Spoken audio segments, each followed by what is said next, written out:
Ya. Halo, assalamualaikum warahmatullahi wabarakatuh, teman-teman semuanya. Perkenalkan, nama saya Bagus Larsito.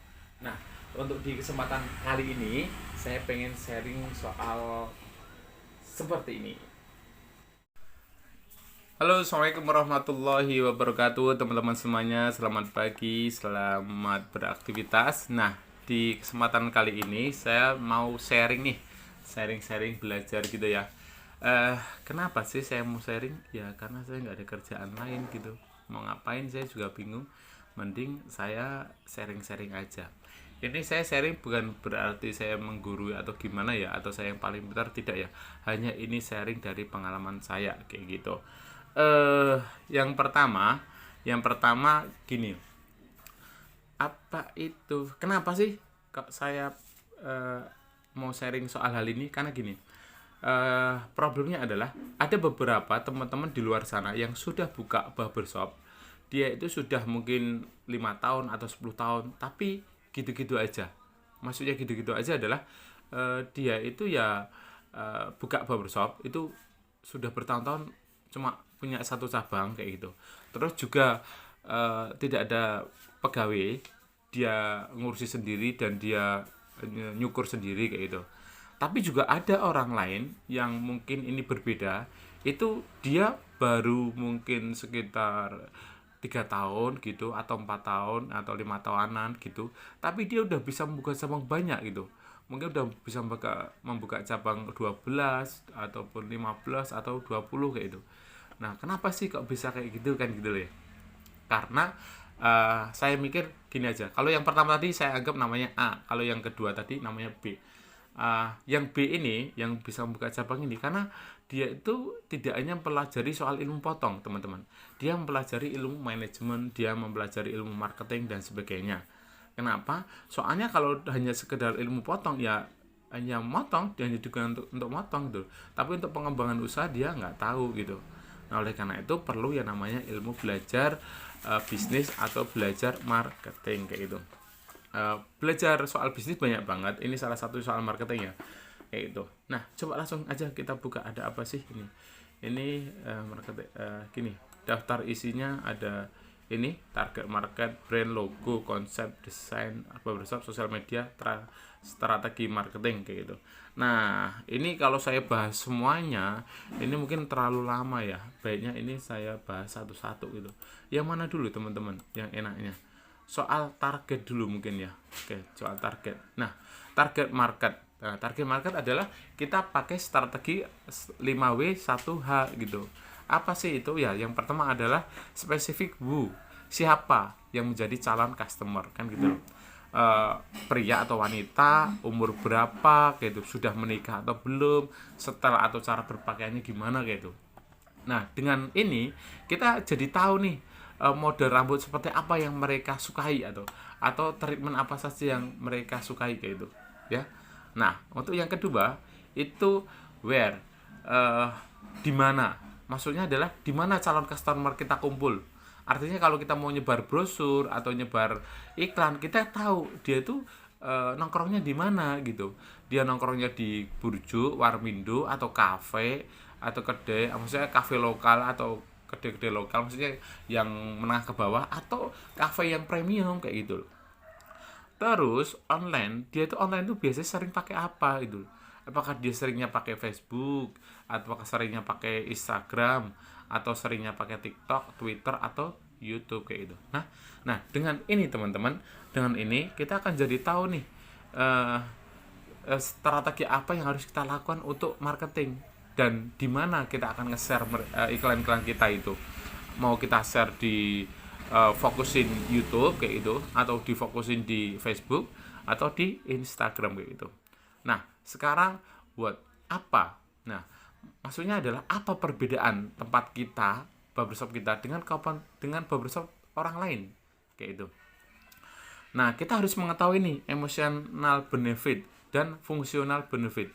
Nah, emotional benefit itu apa? Itu contoh adalah pelayanan yang menyenangkan gitu. Ciri khas dari barbershop kita ada tagline atau slogan gitu.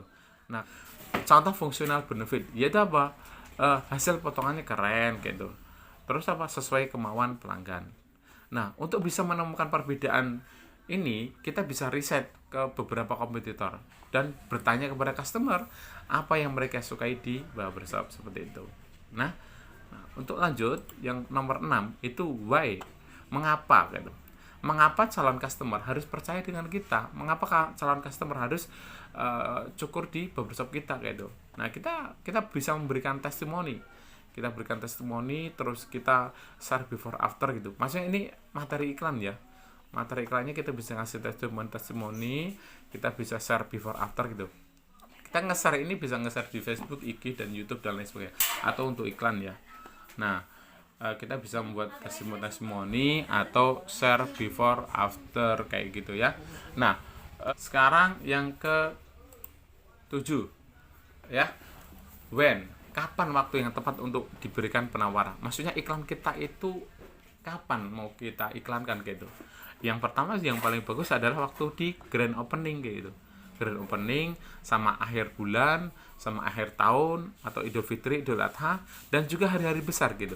Kita saya sarankan harus membuat promo terus gitu. Promonya kapan sampai kapan ya terus gitu. Gini, perusahaan-perusahaan besar, contoh di TV-TV itu kan dia walaupun penjualannya naik seperti apapun, dia akan tetap iklan terus teman-teman. Kenapa? Karena supaya biar naik gitu. Nah, sementara orang yang nggak paham, dia iklannya cuma sekali gitu, pas waktu buka tok gitu ya. Setelah buka beberapa bulan sudah nggak iklan lagi gitu. Ya, kapan mau naik apa itu penghasilannya gitu. Pokoknya kalau nggak naik tetap iklan gitu ya. Naik iklan semakin biar naik gitu, nggak naik ya supaya naik kayak gitu. Kalau saya sarankan tetap harus iklan terus supaya naik penghasilannya ya. Terus contohnya bisa gini, berikan penawaran spesial di saat yang tepat agar iklan meledak itu. Contoh cuma untuk 10 orang gitu, atau khusus hari ini gitu, atau apa gitu iklannya. Oke. Nah, sekarang yang udah berapa menit ya? Udah 7 menit ya. Cepet banget ya. Oke, sekarang who. Bagaimana? Nah, bagaimana cara kita memberitahu calon customer atau orang? Ya, gini caranya. Anggap ini adalah sebuah kota. Nah, kota ini itu sebenarnya sudah ada barbershop, udah banyak banget nih. Udah ada katakanlah beberapa titik.